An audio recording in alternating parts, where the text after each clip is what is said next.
Welcome to the Transfer Exchange Show. Somehow, Where am I? Hold on.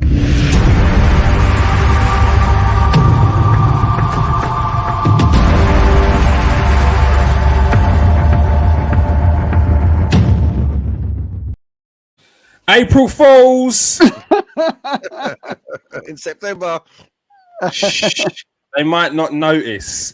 Welcome to the Transfer Exchange Show. And it is the Premier League roundup. We've got 30 minutes to get through every single game, ask questions, get your questions in as well. And if you've got any time left, I mean, we won't. It's 30 minutes. Like we chat too much for 30-minute show. So we've got to get going. We've got the timer here and everything. It's ready to go. All right. So if you've got questions, get them in the comment section ready now because we're about to go. All right. Let the timer begin. All right, let's go. So, boys, in the Premier League so far this weekend, we had a 1-0 win for Aston Villa. Aston Villa massively needed this win. Steven Gerrard under a lot of pressure, which has inadvertently put Ralph Hasenhüttl, the rabbit, under pressure as well now. Garth, how long can Southampton sustain this with this up and down sort of form that they're playing? How long can he keep his job for?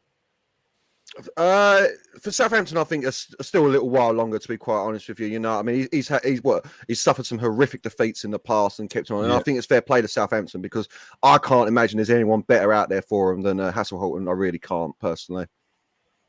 All right. Steven Gerrard alleviates some of the pressure that he's under beforehand. Big win for him, yeah. Yeah, massive win for him. I mean, they're a big club. They're sitting in 15th at the moment, and they're someone who should be looking at top 10 this season. And I mean, with Brighton, managers just left, and Steven Gerrard's been sort of touted for that one as well as Brendan Rodgers. So it was good that he got a result, and so he can sort of cement his place there. But yeah, good result. They've got some good players. Aston Villa, they've spent a lot of money. So I think they needed that win. They needed that win because, when you spend a lot of money like that, even if you are Steven Gerrard, your money's, your place, your job's always going to be under threat. But for me, great win. And, up to 15th. So, second win of the season for them. So, yeah, it's somewhere to start from. No, definitely. Garth, Jacob Ramsey gets another goal for Aston Villa. He's starting to look like one of their star players. Bright future ahead of him, really, isn't it? Really, really big future for this kid ahead. Can't be long before. Well, it's Gareth Southgate in charge, so it might be, but he should be looking at a call-up sooner or later with his performances. I just haven't looked at his stats for a centre midfield at his age as well, or midfield. He's scoring some goals for Villa, isn't he? Only won this season so far, but 6 last year. Young kid, yeah. If Villa ain't careful, that's someone I could easily see someone coming in and sniffing around him in January, even, let alone at the end of the year. You know what I mean? He's definitely going to be there. I would have thought their most valuable asset within 6 months easily. You know what I mean? But by the way he's going, obviously he can drop off a cliff as all players can. But yeah. Speaking of players who clubs might be able to struggle to keep hold of, Steve, how long can James Ward-Prowse stay at Southampton? Like, there's England sort of commitments that he could potentially be missing out on. Is he a player that should be looking to maybe move on within the next couple of seasons? Yeah, he should be. But funny enough, with James Ward-Prowse, I don't know what it is, but you never hear him being linked to any top clubs. I don't know what it is. Whether clubs do go in for him, and he's got that thing on him where he just doesn't want to leave Southampton, which Southampton players seem to be like that in the past. Matt Le Tissier, for one, he seems to be going down that route where, you can see him ending up being there for the rest of his career. But personally, someone of the quality of James Ward-Prowse could easily walk into any top six team. But at the same time saying that, I never hear him linked in any transfer window. We're never talking about James Ward-Prowse close to signing for so-and-so, or James Ward-Prowse is having talks. All it is James Ward-Prowse is going to sign a new contract with Southampton. So for me, he looks like someone who's happy where he is, happy that he plays his football there. I know he's happy in the area where he lives. He could end up like I just said, like a Matt Le Tissier, but certainly a player who can get into a Tottenham and Arsenal or Chelsea, even a Manchester United. Easily, I would have thought, but for some reason never gets talked about. But a very good player, great at free kicks, and someone who I think should be more of a regular in the England squad. Yeah, definitely. All right, on to the next game. Newcastle dropping points against Bournemouth. Bournemouth with a valuable point away from home at St James's Stadium. Well, St James's Park. It's not even St James's Park. Is it the Sports Direct Stadium still, isn't it? But Neto coming in with a excellent performance. Gosh, nodding his head. Neto, former Barcelona goalkeeper, showing he's a great value for a free transfer there, Garth. Mate, I've not really seen this geezer before. Watching the highlights, all I could think was this fella needs to move on immediately because he can go straight into it. Them reflex saves were out of this world. My note is Newcastle very unlucky not to take all 3 points. Straight underneath it, goalkeeper amazing. So, yeah, absolutely. I've heard of him before, obviously, but I've not seen him play. And yes, like that free save maneuver that ended in a corner from him, that just shows that he's top draw keeper. You know what I mean? I don't know what his distribution's like, which is the next big thing for keepers these days. I haven't seen enough of him, but yeah, even if it's half as good as a top goalkeeper, he should definitely, he could easily move on somewhere. So yeah, for a free transfer, outstanding bit of business. Outstanding. Yeah, definitely. Steve, you've seen a few transfer rumours with Neto in the past, even linked with a move to Arsenal. Very, very, very good performance against Newcastle, and the valuable point there. Yeah, I mean, unbelievable. I mean, I can't believe they got him. I mean, when I see that, someone said to me that he was interested in, and Bournemouth were interested in Neto, I was sort of close to sort of tearing up the bit of paper and putting it in the bin. But what a buy! And I must agree with Garth that surely he's not going to be at Bournemouth for long. Especially giving him performances like that. And I'm sure there's plenty of Premier League clubs that would like to snap him up. So. Yeah, excellent goalkeeper. Excellent point for Bournemouth. Yeah, definitely. And a surprise signing right at the death of the transfer window for Newcastle. It seems to be hitting some very good form since he's joined the club in Alexander Isak. Garth. Was you surprised that Newcastle got him and how well he's adapted to the Premier League? Not surprised Newcastle got him because of the finances they got behind him. Now, obviously, he's been on a lot of teams' radars. I mean, Steve will be able to speak better to this, but a lot of teams' radars for a couple of years now, hasn't he? Always touted that he's big clubs are looking at him here and there. A lot of money for him though, for what was it, 60 mil for him in the end for Isak? Was it that as much? Yeah. But yeah, listen, from what I've seen of him, born striker, you know what I mean? He can finish nicely, and he could be the difference between Newcastle making Europe this year and them not making Europe this year. That's how good I think he is, you know what I mean? If he can hit his stride, get a 15-goal a season under his belt, or even more, he's going to be their key asset for this year, I think. But looking at Newcastle squad, January is going to be very interesting to see the investment that they put into that squad. You know what I mean? Get a few more players of Isak's standard. Mm-hmm. Yeah. Definitely. Fully agree. Steve, a lot of fans would have been out there worried about Newcastle's presence in the Premier League this year, and worried that this year they could really make a push to top 6, even potentially even top 4. But they'd be massively disappointed by dropping points to a team they expected to be relegated at first chance. Yeah, I mean, for me so far this season, Newcastle just simply not good enough. We've heard they've spent a lot of money. They've brought in some good players like the Isaks, the Gameras, and the Trippiers and of this world. But for me, they need a good January. I couldn't agree with Garth more. They need a very, very good January. They're drawing too many games for me. They've already drawn 5 games this season. I mean, that's way too many. And you're not going to get into Europe, the top 6, or certainly. Some Newcastle fans and some fans of other clubs talking about and pushing for top 4. Never in a million years. Not on this form. I'd be very disappointed at the moment if I was a Newcastle fan. They need a big January. I couldn't agree more with what Garth said there. But personally, if I was a Newcastle fan, not happy at the moment. Sitting in 10th, not good enough. The way they're looking at the moment, I think that's where they'll end up. All right. Some wise words. Let's quickly go to the comments. Isak had a poor last season, but probably down to the service and the calibre of player at his last club. I think he'd do well in the next few years. Now he looks like he's had a brilliant start to his Premier League career so far. Next up, we had an absolute demolition of the Foxes. They were not wily, they were not crafty, they were just simply embarrassing. 6-2 to Spurs after a 2-2 at half time, and a few lovely goals in there. But my main focus, we're focused on Tottenham in a minute, but Garth, Leicester have some real problems, don't they? Big trouble, Leicester now. Real big trouble. 1 point out of the opening eight, like 7 or 8 games, whatever it is. That's relegation. Like, unless something happens quick shot, and I'm not even saying waiting for January. I mean, like, now, immediately, they need to buck up their ideas. Otherwise, that's it. They will never come back from 1 point after this many games. You're already really in trouble, and to get themselves out of relegation now without any signings coming in, it just doesn't seem feasible. So yeah, I feel for Brendan Rodgers. I've got a feeling that he's a man of integrity that won't walk. He'll be pushed, I think, in the end.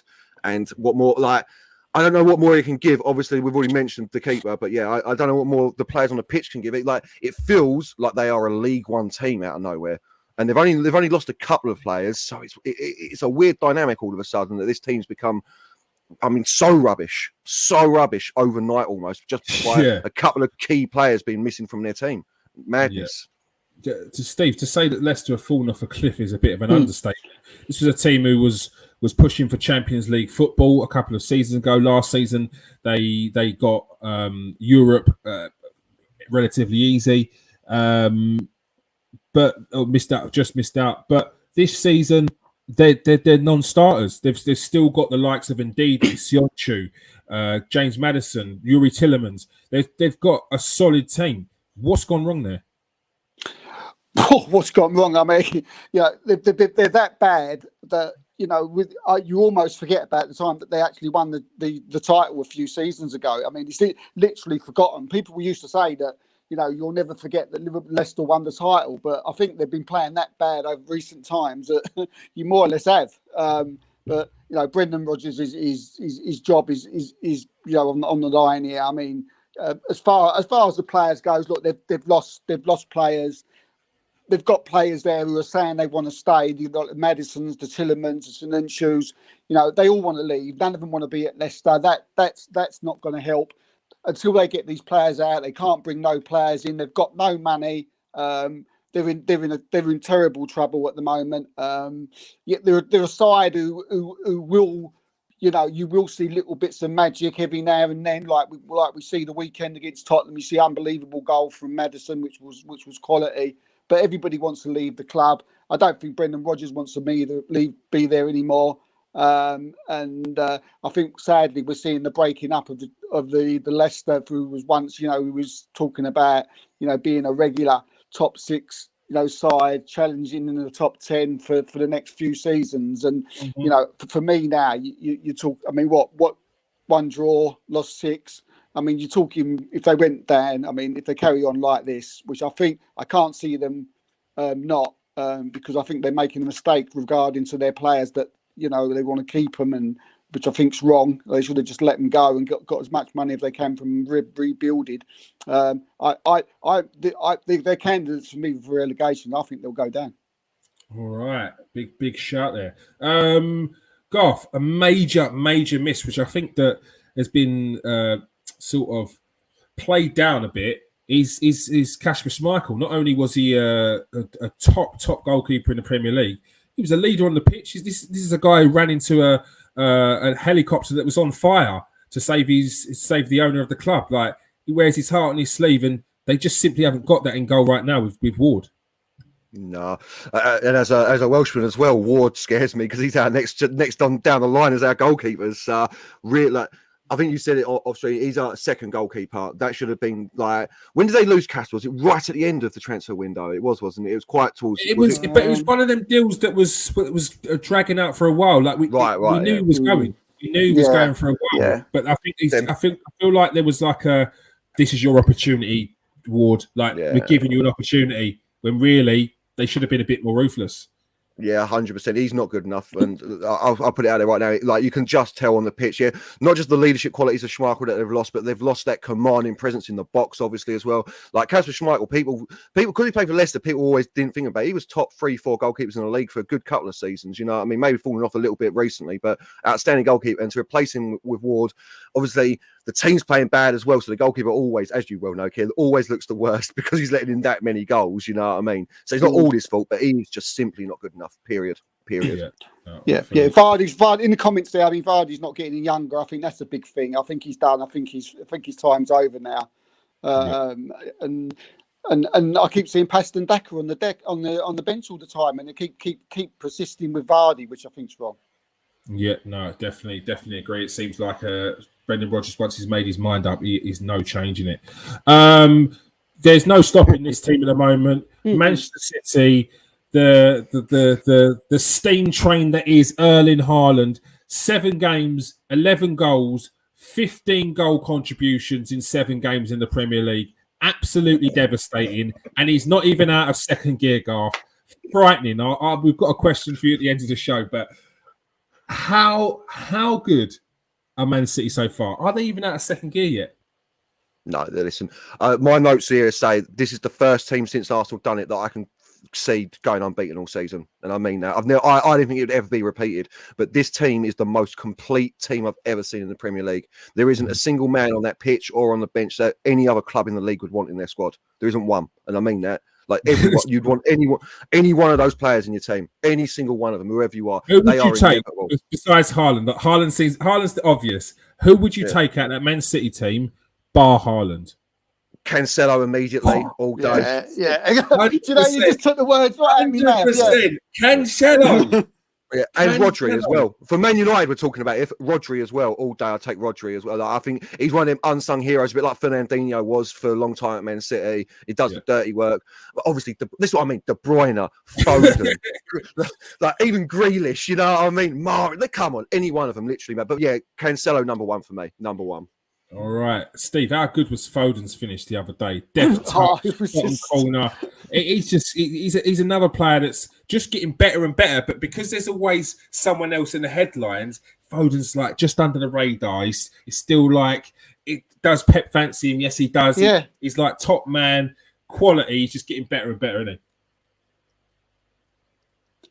Yeah, I mean, what did we win the young player of the year last year? Probably win it this year as well. I mean, that touch for that goal was just pure quality. There's nothing else really you can say about it. But you know, the whole team, the whole outfit is just incredible. And I agree with Garth. You know, if anybody comes close to winning that, getting that invincible by going through the whole season unbeaten, then it could be Man City. But they're just so good, through the whole pitch. But I mean, saying that, I mean, maybe a question I can just throw back at you. I mean, look, this beast, this unhuman guy that's got up front in Erling Haaland. I mean, who's already scored 11 goals this season. I mean, they've sold Jesus to Arsenal. It does worry me a little bit if he gets injured, because if he gets injured, there's no Jesus there anymore. There's no Jesus anymore, and they'll have to rely on that false 9 again because they haven't got another striker. So I think there's still hope. I think there's still hope for the Liverpools of this world. But yeah, I mean, across the board, unbelievable. And Cancelo, as I say, I think I heard Grealish say in the week that not only is he one of the best fullbacks in the world, he's probably one of the best wingers in the world, and that's why sometimes Grealish can't get a game because a fullback's taking his place. That just tells you how good they are. Yeah, speaking of Grealish, that's my main point on this one. Jack Grealish had a very good game, but just before the game, he was getting a lot of pelters before that, saying it's about time we started to call Jack Grealish a flop. Garth, do you find it a bit odd that people are clambering to call Jack Grealish a flop?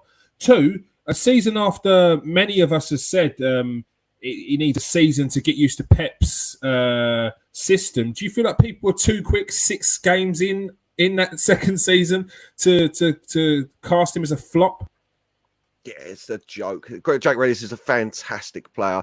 It's jealousy. It's pure jealousy because, what I'm saying about Man City's squad, there's nothing you can pick apart in that team. So you've got to pick on a man who cost 100 mil who didn't have the best season last year. He's a phenomenal player. He's the man who plays the pass before the assist, in it. You know what I mean? His stats are never going to be incredible, but he is an incredible player. And Man City is such a good. That's what I mean. Like, they can spend 100 mil and have Jack Grealish as a 25 game a season player. You know what I mean? That's how mad it is. But look, he'll come good in this system. Pep isn't silly. He knows what he's doing with a player like that. You know what I mean? Like, he's a workhorse. For me, he really complements that team. And yeah, to start calling him a flop after one season, this is today's age of fans, isn't it? It's very reactionary. It's very like, if you don't do it immediately, you're a flop. You're a flop, mate. But it's the price tag on him. I understand that, but it's jealousy. It's pure jealousy from most other fans, mate. That's what that is, in my opinion. Steve, do you think Jack Grealish's style of play also plays in its part in people clambering to call him a flop? Because on that side, you've had the likes of Sane, who's blistering pace and very intelligent, a bit like Jack Grealish, except for this more pacey and more direct. Do you feel like it's styles is maybe rather than application? Yeah, he's different. I mean, he works hard. He works very hard, and I don't think. I think people are judging him because he gets fouls a lot, and he gets a lot of fouls.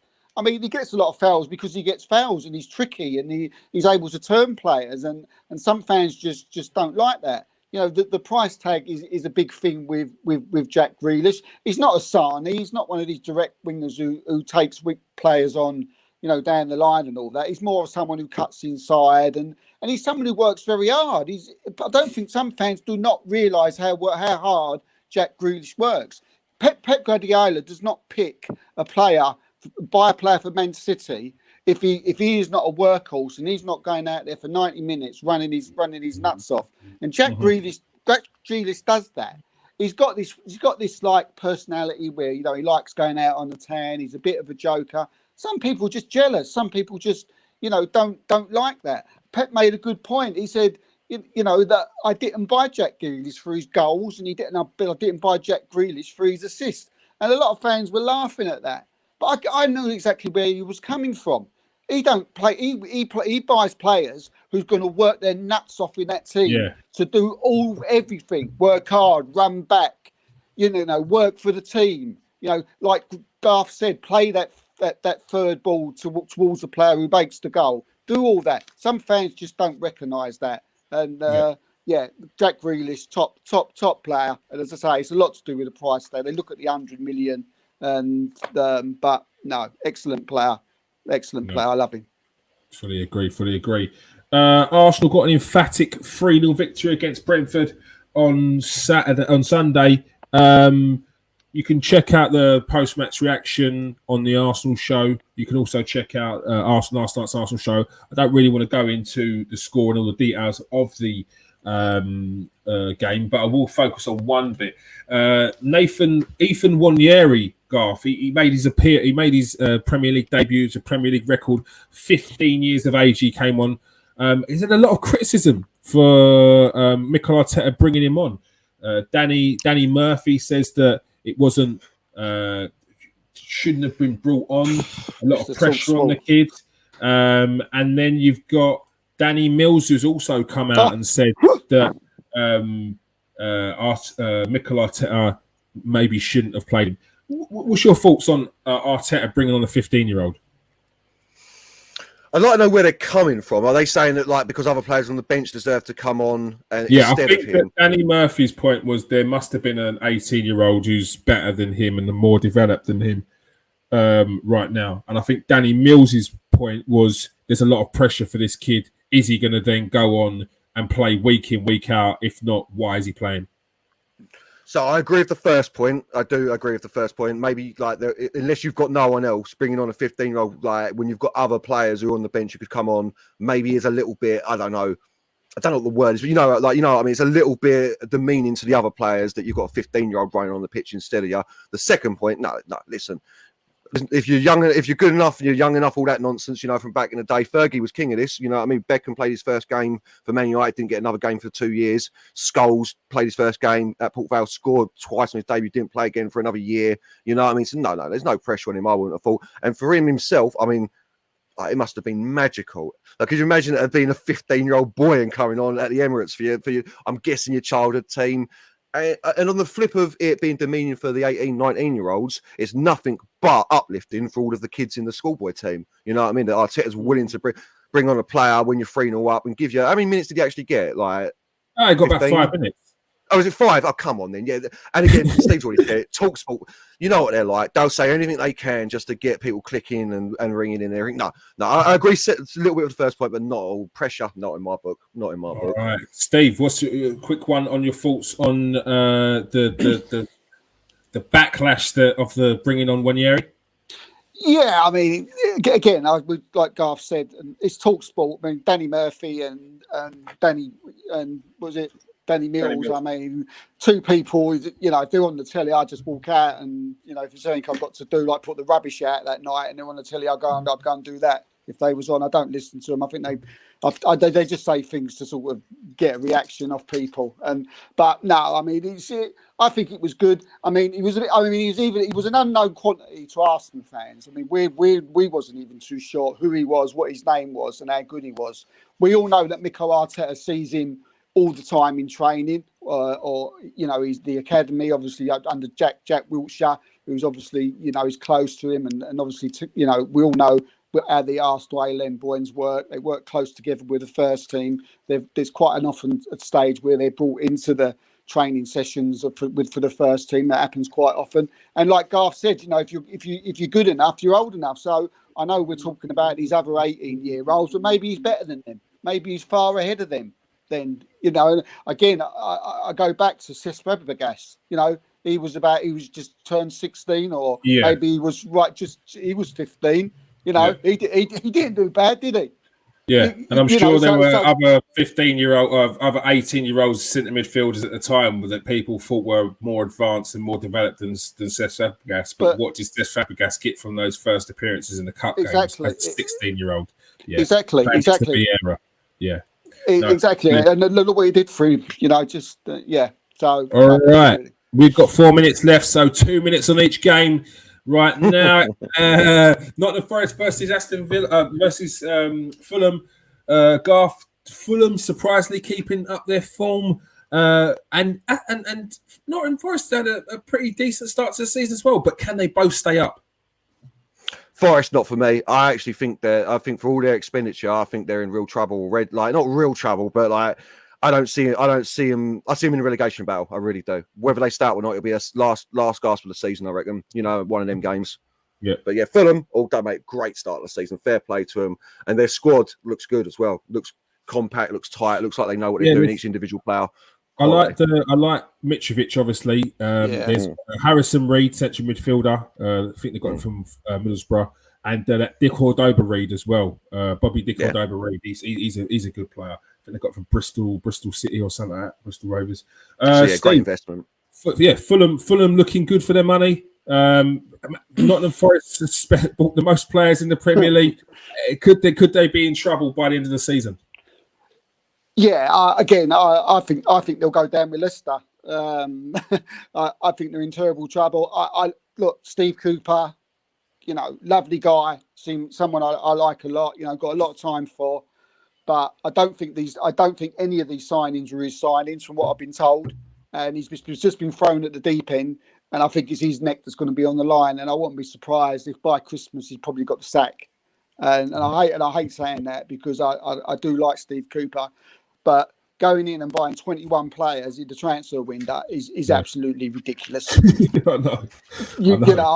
That to me, as soon as each one was coming on and everyone's getting excited. I don't care if it's Lingard, I don't care if it's Henderson, and I don't care if it's Morgan White, Gibbs. I don't care how good they are, right? You can't go and buy this many players and expect them to gel together and have a good season. You can't.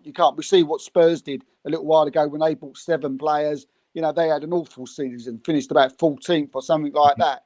You can't do it. I worry for Steve Cooper. I pray somehow that they will turn it round, but second from bottom at the moment. Really, really struggling for me. Fulham, brilliant. Been watching them, love watching their football. I think they deserve to stay up just by, they've stuck with their guns. Do you know what I mean? They stuck with their way of playing, which is something Forest haven't done. They've totally changed the way they played in the Championship to this. They're trying to change their identity, and they're suffering for it. Fulham sticking to the way they play, and it's starting to come good. And I think they'll stay up. Mitrovic is an absolute pain in the arse and a danger to everybody. No, he is. And finally, we've got like a minute left. Everton versus West Ham. Neil Maupay scoring for Everton's Garth. Everton picking up a little bit of form now as well.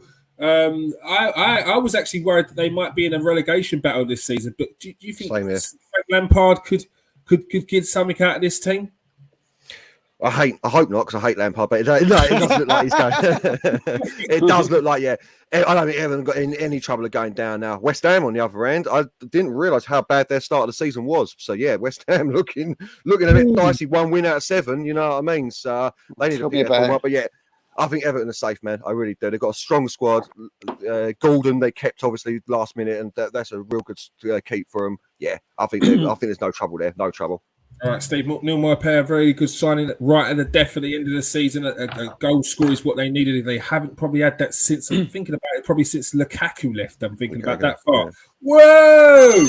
I've started, so I shall finish. Finally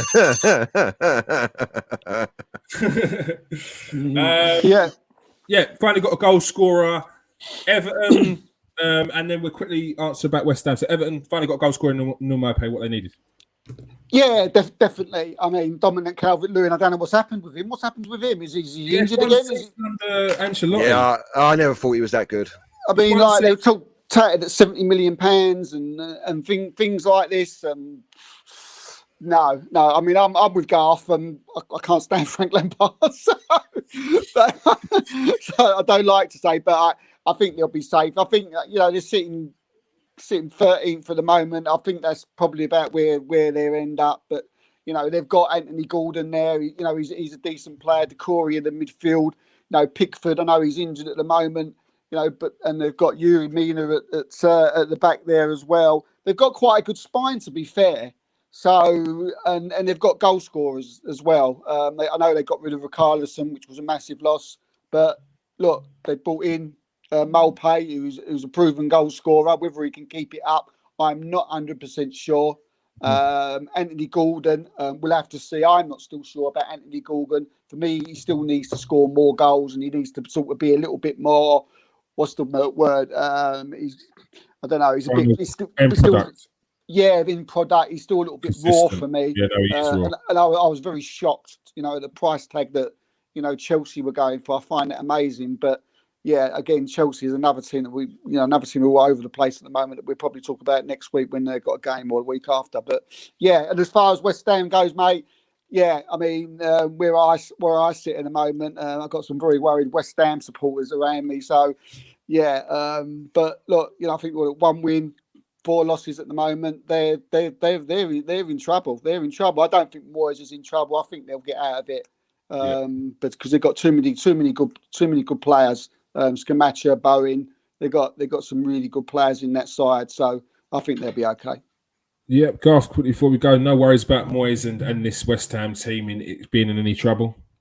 I completely disagree. I think they're in deep trouble, and I think Moyes is in deep trouble as well. If they don't get some wins on the board soon, after the money, you can't say for one team to spend all this money, like he's brought big players in. I think he could be in serious trouble. I don't know what their next fixtures look like, but if they get another 3 losses on the bounce, which is feasible, and they're still stuck on 4 points after 10 games, so I think could be in real trouble. As good as Moyes has done for them, it's a result-driven business, mate. Yeah, you make a good point. They brought in Lucas Paqueta, Gianluca Scamacca, Emerson Palmieri. They brought in Maxwell Cornet.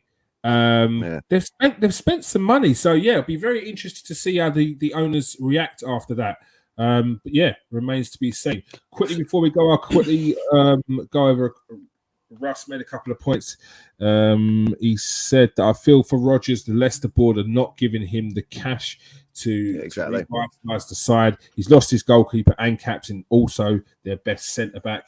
Vardy isn't younger either. He needs to be replaced. He does. I mean, they've got Patterson Daka there, but they clearly don't want to play him.